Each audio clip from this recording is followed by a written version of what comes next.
నమస్తే, welcome to Telugu news. నేను గోపికృష్ణ. మనతో జనసేన అధికార ప్రతినిధి కూసంపూడి శ్రీనివాస్ గారు ఉన్నారు. శ్రీనివాస్ గారు నమస్కారం సార్. నమస్తే అండి గోపి గారు. ఏంటి మొత్తం మంది చల్లుతున్నారు? మొత్తం అంతా జనసేనలోకి, జనసేన వైపుకి అడుగులు వేస్తున్నట్టు కనపడుతుంది. ఏం జరుగుతుంది? గోపి గారు, వాస్తవాలు మాట్లాడుకుంటే రాజకీయాల్లో ఉన్న వాళ్ళు జనంతో లింక్ అయ్యి ఉంటారండి ఖచ్చితంగా. జనం ఎలా ఆలోచిస్తున్నారో, జనాల యొక్క అభిప్రాయాలు ఎలా ఉన్నాయో ఆ విధంగానే వాళ్ళ ఆలోచనలు అభిప్రాయాలు కూడా మార్చుకోవాల్సి వస్తుంది, మలుపు తిరగవలసి వస్తుంది. ఈ రోజున రాష్ట్రంలో ఉన్నటువంటి వాతావరణ పరిస్థితులు, రాజకీయ వాతావరణ పరిస్థితులని చూసిన తర్వాత ఖచ్చితంగా ప్రభుత్వం మారాలి అనేటువంటి ఒక నిర్ణయం ఏదైతే ప్రజల్లో వచ్చిందో దానికి అనుగుణంగానే మిగతా రాజకీయ నాయకులందరూ కూడా ఎక్కడుంటే మనకి సేఫ్, ఎక్కడుంటే మనం ప్రజల దగ్గరగా ఉండగలం అనేటువంటి ఆలోచన వస్తుంది. వచ్చినప్పుడు నిర్ణయాలు కూడా జరుగుతూ ఉంటాయి. కానీ అక్కడ కులం మందు కనపడుతుంది కదా. అంటే ఎంత దాచుకున్నా, ఎంత కాదన్నా అదే అంతిమంగా కనపడుతుంది కదా. అంటే కులం, నేను అలాగని చెప్పేసి కులం లేదని చెప్పేసి నేనేమో అన్నా, కానీ ఖచ్చితంగా ఆంధ్రప్రదేశ్ రాజకీయాలు కుల ప్రభావితంగానే ఖచ్చితంగా ఉంటాయి.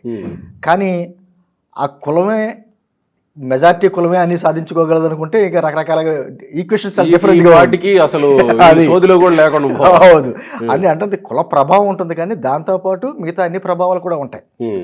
అంటే నాయకులు చెప్పే మాటలు కావచ్చు, అప్పుడు ఉన్నటువంటి పరిస్థితులు కావచ్చు, ధనం కావచ్చు, రకరకాల ప్రలోభాలు ఏమైనా కావచ్చు, వాటన్నిటి కూడా ప్రభావాలు చూపిస్తూ ఉంటాయి.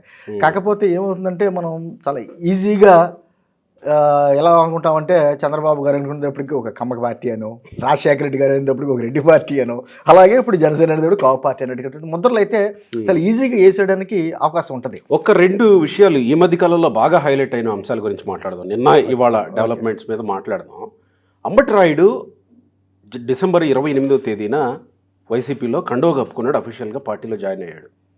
వారం రోజుల్లో ఏం జరిగింది? ఏమి తత్వం బోధపడింది? ఎవరు చక్రం తిప్పారు? ఏం జరిగింది? ఎందుకు సడన్గా వచ్చి ఆయన పవన్ కళ్యాణ్ కలుస్తారు? అంటే బేసిక్గా చెప్పగలంటే అంబటి రాయుడు గారు రాజకీయ నాయకుడు కాదు. అవును, ఒక క్రికెటర్ ఆయన, ఒక అవును కదా, ప్లేయర్ అతను. సరే, రాజకీయాల్లో రావాలి, ఏదో చేయాలనేటువంటి ఒక తపన ఏదో ఒకటి ఉండుండొచ్చు. అనేక రంగాల నుంచి రాజకీయాల్లోకి వస్తున్నారు కదా. ఉదాహరణకు మనకు అజారుద్దీన్ పాకిస్తాన్ ప్రధాని అయ్యాడు, ఇమ్రాన్ ఖాన్. అదే దానికి ఏముంది, వచ్చాడు. వచ్చి మరి ఏం మాట్లాడుకున్నారో, అక్కడ ఏమైందో కండువా అయితే కప్పుకున్నాడు. కప్పుకున్న వెంటనే అతని మీద చాలా రకరకాలుగా ట్రోల్స్ అంటే వచ్చినాయి. నేనే ఆఖరికి మాలాంటి వాళ్ళు కూడా మేము చేసాం. ఎందుకంటే మ్యాచ్ లేని గ్రౌండ్లో దిగి వికెట్లు ఆడడానికి వెళ్ళాడు, పాపం బ్యాట్ ఒప్పుకుంటే వెనక్కి తిరిగాడు అన్నట్టు అనుకున్నాం మనం. నేను అంటుంది అతను తర్వాత మళ్ళీ వచ్చి పవన్ కళ్యాణ్ గారితో సమావేశం అయ్యాడు, కూర్చుని మాట్లాడిన తర్వాత కూడా ట్వీట్ చేశాడు. ఆయన ఇంకా పార్టీలోకి అఫీషియల్గా జాయిన్ అవుతున్నట్టే. కానీ రెండు పార్టీల నాయకుల మధ్యన ఉన్నటువంటి వ్యత్యాసం ఏంటి అన్నది అతని ట్వీట్స్ ద్వారా మనం తెలుసుకోవచ్చు. ఆయన కూడా అర్థమై ఉంటుంది. ఇప్పుడు వైసీపీ నాయకుడు జగన్మోహన్ రెడ్డి గారి దగ్గర కూర్చున్నప్పుడేమో అక్కడ ఉన్నటువంటి వాతావరణం, రేపు ఈ ఎలక్షన్స్కి వెళ్తే ఏ విధమైనటువంటి ముందు తీసుకుని వెళ్ళాలి అనేటువంటిది, డబ్బు ప్రభావం అన్నీ కూడా అతని లెక్కలన్నీ తెలిసి ఉంటాయి. అవునా? అంటే టికెట్ గురించే చర్చ జరిగింది. అంటుంది అంబటి రాయుడు గారు అనే కాదండి, ఇప్పుడున్న జరుగుతున్న వాతావరణం చూస్తా ఉంటే ఎలక్షన్స్ మూవ్మెంట్ లో నాయకులు అందరూ వెళ్తాం ఆ పార్టీలోనే అధికార పార్టీ. అంటే మీరు కొంచెం వాల్యూస్ పాటిస్తూ జనరలైజ్ చేసే ప్రయత్నం చేస్తున్నారు, కానీ వాస్తవాలు మాట్లాడుకోవాలంటే పర్టికులర్ గా డబ్బు అనేది వినపడుతుంది కదా. అంటే ఇప్పుడు మాగుంట శ్రీనివాస్ రెడ్డిని పలానా ఇన్ని కోట్లు చేయాలని చెప్పారు, మరి అంబటి రాయుడిని అడగరా? అదే అంటుంటా.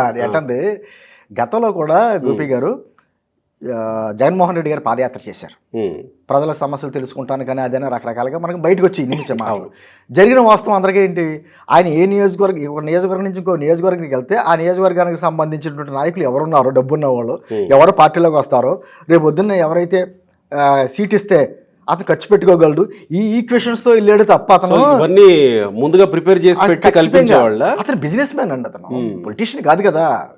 జగన్మోహన్ రెడ్డి గారు పక్కా బిజినెస్ మ్యాన్. అతను రాజకీయాల్లో కూడా ఒక బిజినెస్ చేస్తున్నాడు. ఆయన రాష్ట్రంతో బిజినెస్ చేసాడు 4-6 సంవత్సరాలు.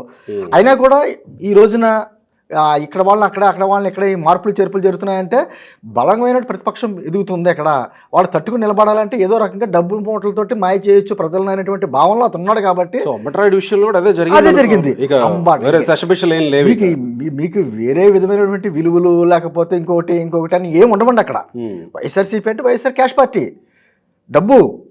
ఇప్పుడు అయితే క్యాస్ట్ పార్టీ లేకపోతే cash party, already corruption party. 2024 వెళ్ళిపోయిన ఎన్నికలు అయిన తర్వాత క్లోజ్డ్ పార్టీ. గుర్తొచ్చింది, మీరు ఇంతకు ముందు ఏదో పోస్ట్ చేస్తే చూశాను దాన్ని, అదే అంటున్నా. వైఎస్ఆర్ క్యాష్ పార్టీ అని. అవును, ఖచ్చితంగా అక్కడ డబ్బు లేకపోతే ఆ పార్టీలో మనుగడ అనేది సాధ్యం కాదు నాయకులకి. వాళ్ళకి కూడా ఒక శృతి మించిపోయి నువ్వు 150 కోట్లు పట్టుకురా, 180 కోట్లు పట్టురా, 180 కోట్లు పట్టుకొస్తాయి ఎంపీ టికెట్, 100 కోట్లు 150 కోట్లు పట్టుకొస్తాయి ఎమ్మెల్యే టికెట్లు అంటే వారికి కూడా సాధ్యం కాదు కదా. ఇప్పుడు రాష్ట్రంలో ఉన్నటువంటి వైఎస్ఆర్ కాంగ్రెస్ పార్టీ నాయకులు అందరూ దోచేసుకోలేదు. కొంతమందికి అవకాశాలను దోచుకున్నారు, కొంతమంది దోచుకునే అవకాశం లేకుండా జగన్మోహన్ రెడ్డి గారే దాచేసుకున్నాడు. ఇంకా అటువంటిప్పుడు ఏమవుద్ది? అందుకని చేతులు ఎత్తేసి మేము అంత ఖర్చు పెట్టుకోలేము, మా వల్ల అవదు, మేము టికెట్ కావాల్సిన టికెట్ ఇచ్చుకోవడం చేతులు ఎత్తున్నారు కొంతమంది ఉన్నారు. మరి ఆ విషయం పార్టీలో చేరకముందు చెప్పలేదేమో అంబటరాయుడికి. అంటే అంబటరాయుడు అనే వ్యక్తి వస్తున్నాడంటే సరే, పబ్లిక్ బాగా తెలుస్తున్న వ్యక్తి, ప్రచారం చేయక్కర్లేదు, పబ్లిక్ ఫేస్ కాబట్టి అని చెప్పేసి మధ్యలో ఉన్నటువంటి మధ్యవర్తులు ఎవరో ఒకరు ఉంటారు కదండి. యాక్చువల్గా జగన్మోహన్ రెడ్డి గారి దగ్గరికి మధ్యవర్తిత్వం చేయాలంటే చాలా మంది సాధ్యం కాదు, ఎవరో కొంతమంది లిమిటెడ్ పర్సన్స్ తప్ప. ఆ లిమిటెడ్ పర్సన్స్ అంబటరాముడు ఆయనకి ఏదో చెప్పుంటారు, రమ్మని ఉంటారు, కూర్చున్న తర్వాత తత్వం బోధపడింది, కానీ వెళ్ళిన తర్వాత కండు వేసేస్తాను అని అతను కూడా ఊహించుకుని ఉండకపోవచ్చు. అంబటరాయుడు కూడా అంటే అది కొత్త ట్విస్ట్ ఇచ్చారు మీరు. అంటే నేను ఒక్క మాట అంటున్నా, మహాసేన్ రాజేష్ విషయంలో ఇదే జరిగిందని మహాసేన్ రాజేష్ చాలాసార్లు చెప్పాడు. నేను కలుద్దామని వెళ్ళాను, బ్రదర్ అనిల్ కుమార్ ఎవరో ఉండారు, నేను కలిసి మాట్లాడదామని వెళ్ళాను, నా మెళ్ళలో కండువ వేసేసాడు, నేను పార్టీలో చేరదామని వెళ్ళలేదు అని చెప్పాడు. అంబటరాయుడు విషయంలో కూడా అంతే జరుగుతాయండి విచిత్రంగా. ఇప్పుడు నేనే ఉదాహరణ, నేను జనసేన పార్టీలో లేకముందు పొలిటికల్ అనలిస్ట్గా టీవీ డిబేట్స్లో ఉన్నప్పుడు కానీ జనసేన ప్రోగా ఉండేవాడిని. ఎందుకంటే ఒక మంచి నాయకుడు వస్తున్నాడు రాజకీయాల్లోకి, మూడో ప్రత్యామ్నాయంగా ఉండబోతున్నాడు, అతని వల్ల రాష్ట్రంలో మంచి జరగబోతుంది, అతను మనం సపోర్ట్ చేయాలనేటువంటి భావంతో నేను జనసేన సపోర్టివ్గా ఉండేవాడిని. మీకు తెలుసు 2019 ఎన్నికలకి ముందు కూడా నేను పార్టీలో లేను. అవును కదా, ఎలక్షన్స్ అయిపోయిన తర్వాత పార్టీలో జాయిన్ అయిన వ్యక్తిని, మొట్టమొదటి వ్యక్తి ఓడిపోయిన తర్వాత. అయితే నన్ను పవన్ కళ్యాణ్ గారు పిలుస్తున్నారని చెప్పేసి అని పిలిస్తే నేను వెళ్ళి కూర్చొని మాట్లాడడానికి వెళ్ళాను. నేను ఒకరికొకరు దాదాపు ఒక 55 నిమిషాలు ఓపెన్గా మాట్లాడుకున్నాం. నేనేం జనసేన కార్యకర్తగా కూడా వెళ్ళలేదు. జనసేన అంటే ఒక పవన్ కళ్యాణ్ గారు అంటే ఒక మంచి వ్యక్తి అంటే అభిమానం అనే తోట వెళ్ళాను నేను. భావాలు పంచుకున్న తర్వాత ఇమ్మీడియట్గా ఆయన అడిగారు ఎప్పుడు జాయిన్ అవుతారు పార్టీలోని. అది వేరు అంటుంది, కలిసిన తర్వాత అంటుంది. రకరకాలుగా మనం వెళ్ళింది వేరు, ఒక ఆశతోటో వెళ్ళారు, మనం ఆశయంతో వెళ్ళేవాళ్ళం. మేము ఆశయంతో వెళ్ళాం కాబట్టి పెద్ద నేను ఆశ్చర్యపోలా. సరే ఇలా ఎప్పుడో రేపు జరగవలసింది ఇప్పుడు జరుగుతుంది అనుకున్నా. నేను అంటుంది అలాగే అంబటరాయుడు లాంటి వ్యక్తి ఏదో టికెట్ గురించి మాట్లాడుకుందామా, లేకపోతే నా పొలిటికల్ కెరీర్ గురించి మాట్లాడుకుందామని వెళ్ళి ఉంటాడు పాపం. సరే, అక్కడ ఉన్నటువంటి ఎదురుకుండా ఉన్న వ్యక్తి ఒక పార్టీ అధ్యక్షుడే కాకపోవచ్చు, దాంతోపాటు ముఖ్యమంత్రి కదా. ఆ స్థాయిలో ఉన్న వ్యక్తి మాట్లాడేటప్పటికీ అతను కూడా పాపం మొహమాటంతోటో లేదో భయంతోటో భక్తితోటో కడుగు కప్పుకుని ఉంటాడేమో నేను అనుకుంటాను. ఎందుకంటే ఒక వారం రోజుల్లోనే రియలైజ్ అయ్యి బయటకు వచ్చాడు అంటే తత్వం బోధపడింది కాబట్టి. అని జరిగి ఉండొచ్చు. నాకు అంటుంది ఏం జరిగిందో అంబటరాయుడితో నేను మాట్లాడలేదు నేను అంటుంది. వచ్చిన తర్వాత ఈ ట్వీట్ చూసిన తర్వాత మనకు అర్థమైంది. నేను జగన్మోహన్ రెడ్డి గారితో మాట్లాడాను, ఆయన పక్కన ఉన్నటువంటి వ్యక్తులతో కూడా షేర్ చేసుకున్నాడు, ఆయనతో కూడా వెళ్ళిన వ్యక్తులు నాతో మాట్లాడారు కాబట్టి చెప్తున్నా. నేను జగన్మోహన్ రెడ్డి గారితో మాట్లాడాను, అదే సందర్భంలో పవన్ కళ్యాణ్ గారితో కూర్చున్నాను. ఇక్కడకు ఇద్దరితో కూర్చున్న తర్వాత నాయకుల్లో అక్కడ కేవలం డబ్బు లేకపోతే పదవులు ఇటువంటి మాటలే తప్ప ఒక ప్రజలకు ఏం చేద్దాం అనేటువంటి ఆలోచన మాటలు కానీ అక్కడ రాలా. పవన్ కళ్యాణ్ గారి దగ్గర కూర్చునేటప్పటికీ ఆయన ఆలోచన, ఆయన విధానం అంతా ఆలోచించిన తర్వాత ఈయన ఇటువంటి నాయకుడు మనకు ప్రజలకు కావాలి, మనకు కావాలనేటువంటి ఆలోచన నాకు కూడా కలిగింది.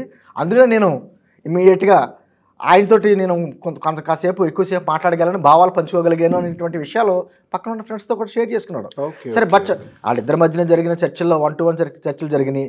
మరి ఇప్పుడు పార్టీ జాయిన్ అవుదాం అనుకుంటున్నాడా, లేకపోతే ఆయనకి ఏమన్నా పవన్ కళ్యాణ్ గారు ఆఫర్ చేశారనేది బయటికి రాలా, అఫీషియల్గా రాలా. త్వరలోనే అది కూడా రావచ్చు. అంటే వాస్తవానికి పార్టీలో చేరకపోయినప్పటికీ కూడా ఒక పార్టీలో జాయిన్ అయ్యి వారం రోజుల్లో వెనక్కి తిరిగి రావడం అని అంటేనే రికార్డ్. అంటే జగన్మోహన్ రెడ్డి గారి మనస్తత్వం ఏంటో చెప్పగానే చెప్పాడు అంబటరాయుడు. ఎందుకంటే అటువంటి వ్యక్తులు కూడా భయపడిపోయాడు ఆయన. ఈ పార్టీలోకి వెళ్తే మన పరిస్థితి ఏంటి, మన భవిష్యత్తు ఏంటని. అంటే నేను అంటే బేసిక్గా అని చెప్పాను, ఆయన బేసిక్గా ఆయన పొలిటీషియన్ కాదు, ఆయన ఒక క్రికెటర్. దాంతో మామూలుగా నిత్యం రాజకీయాల్లో తిరిగే వాళ్ళకి ఒక అవగాహన విధానం అన్నీ ఉంటాయి. ఇటువంటి వాళ్ళకి అంత ఉండకపోవచ్చు. కానీ పవన్ కళ్యాణ్ని కలవడం వెనక ఇంకెవరన్నా రాజకీయంగా చక్రం తిప్పారా, లేదా తనకి తాను ఇంటెన్షనల్గా పవన్ కళ్యాణ్ని కలవాలనుకున్నారా అనే ఒక చర్చ కూడా వస్తుంది కదా. ఎందుకంటే ఇక్కడంతా కన్సాలిడేట్ అవుతున్నారా, కాపు కమ్యూనిటీ అంతా కన్సాలిడేట్ అవుతుందా అని కూడా ఒక ప్రశ్న వస్తుంది కదా. లేదంటే కాపు కమ్యూనిటీ జనసేన పార్టీలో జాయిన్ అవుతే కాపు కమ్యూనిటీకి ఏదో మంచి ఫ్యూచర్ ఉంటుంది అనేటువంటి ఆలోచన కానీ నిజంగా ఉండుంటే పవన్ కళ్యాణ్ గారు ఈ రోజు కొత్తగా కాపు కాదు కదా, కదా 2014లోనే కాపే, 2019లోనే కాపే, అవును కదా 2019లో డైరెక్ట్ ఎలక్షన్స్ లో కంటెస్ట్ చేశాడు ఆయన. పార్టీ కాపు సామాజిక వర్గం అంతా వన్ సైడ్గా వస్తే ఆయన ఆనాడే ముఖ్యమంత్రి. ఉమ్, కాపు సామాజిక వర్గం అందులోని పవన్ కళ్యాణ్ గారు మాట్లాడుతూ కూడా ఎప్పుడైనా సరే కాపులను పెద్దన్న పాత్ర పోషించాలని అన్నాడు తప్ప కాపులు మీరే ముందు ఉండి అధికారం ఉండాలి, అదే అధికారం చేపట్టాలనేటువంటి మాటలు కూడా మాట్లాడాల. అదే సందర్భంలో మా సిద్ధాంతాల్లో కూడా మొట్టమొదటి సిద్ధాంతమే కులాలను కలిపే ఆలోచన విధానం. ఉమ్, అందుకని ఆ భావజాలను అర్థం చేసుకునే వాళ్ళు వస్తారు తప్ప కాపు సామాజిక వర్గం అంతా లేరు కదా. మన జనసేన పార్టీలో లేరు కదా, ఇప్పటికే తెలుగుదేశంలో ఉన్నారు, అవునవును. బీజేపీలో ఉన్నారు, వైఎస్ఆర్ కాంగ్రెస్ పార్టీలో, అన్ని పార్టీల్లోనూ కాపులు ఉన్నారు. ఉమ్. కాకపోతే మెజారిటీ కాపు సామాజిక వర్గం మాత్రం ఈ రోజున పవన్ కళ్యాణ్ గారిని ముఖ్యమంత్రి కావాలని కోరుకుంటున్నారు. అంటే పర్టికులర్గా అంబటరాయుడు విషయానికి వస్తే, అంబటరాయుడు ఈ కాపు కమ్యూనిటీ అనో లేకపోతే జనసేన పార్టీ అనో కలిసినట్టు లేదు అని అనుకోవాలి. ఎందుకంటే ఎన్నికల కాలం కాబట్టి ఎవరిని కలిసినా రాజకీయాలే వస్తాయి, దాంతో అదే కోణంలో చూస్తారు. వస్తారు. సో కనుక ఇంత కీలకమైన టైంలో పవన్ కళ్యాణ్ కలిశారు కాబట్టి ఎప్పుడు గండువో వేసుకుంటారనే ప్రశ్నే ఉంటుంది. త్వరలోనే అది కూడా ముహూర్తం నాకు తెలిసి నిజంగా ఆయన పొలిటికల్ కెరీర్ కంటిన్యూ చేయాలనే ఉద్దేశం ఉంటే పవన్ కళ్యాణ్ గారితో ఖచ్చితంగా ట్రావెల్ అవ్వాలనే నిర్ణయానికి వచ్చారు. కాబట్టి నాకు తెలిసి ఈ సంక్రాంతికి ముందు మంచి రోజులు లేవు కాబట్టి సంక్రాంతి వెళ్ళిన తర్వాత కండవ కప్పుకోవచ్చు అనేటువంటిది నేను అనుకుంటున్నా. మరి ఆ ముహూర్తం ఏ డేట్ పెట్టుకున్నారో అయితే ఒక అంబటరాయుడు వైసీపీలో చేరడం కూడా మంచి ముహూర్తంలో చేరలేదు. అయితే అదే డిసెంబర్ 28 కూడా అదే పండగ అంటారు కదా, పండగ రోజులు. నమ్మకం ఉంటే ఒకలా ఉంటది, నమ్మకం లేకపోతే ఒకటి. ఇప్పుడు మంచి వ్యక్తులు కలవడానికి ముహూర్తాలు ఉండవు. డెఫినెట్ మంచి పాయింట్ చెప్పారు. ఇప్పుడు తిరుపతి మంచి పనికి ముహూర్తాలు అవసరం లేదు అసలు. ఇప్పుడు తిరుపతి అలా అనుకుంటే ఇప్పుడు తిరుపతి కొండ మీద నిత్యం 365 రోజులు రష్యా ఉంటది కదా. అదే మంచి రోజు చెడ్డ దర్శనం కావాలి అక్కడ. కరెక్ట్.